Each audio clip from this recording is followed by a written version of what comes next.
Good morning, Michael Mazarang here again, and today I'm on a commercial job site for foundation underpinning, and this job was started by another company, and it is a commercial job site.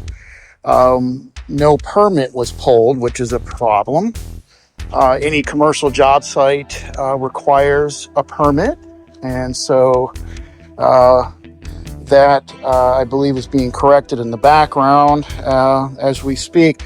But another interesting part of this job, foundation repair requires, a certain expertise. And one of the things is you'll see they opened up all these holes. There's 15 locations here where we're doing what's called a deep foundation. And we had 2 inches of rain come in over the weekend. Why would you want to open 15 holes up on a commercial job? And now each one of these holes has water in it. Water's getting up under the foundation. Why is there no plastic over these dirt piles? Why was no plywood put down over these holes? And now this is a mucky mess. So you don't want to have water go up underneath a foundation. Obviously,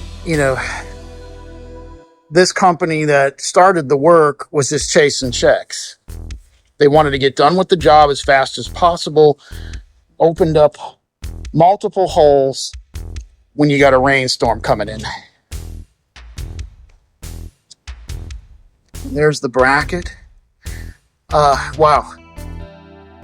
To follow proper foundation repair procedure, the bracket needs to be up underneath the building itself. The footing isn't chipped properly here. This one, the bracket's 2 feet out from the building. They didn't even touch the concrete. This is totally unacceptable. The engineer will never clear this work. The foundation needs to be chipped back so that the bracket's up underneath the building. So this is, not only do we have a mess here,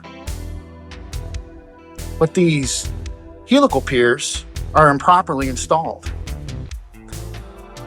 Inadequate installation angle, brackets crooked, and the foundation isn't even faced properly. So, this is foundation repair is kind of a complex kind of repair, and there's a lot of people in the business now that do it. You've got a lot of the waterproofing companies that are doing foundation repair, and corporately driven.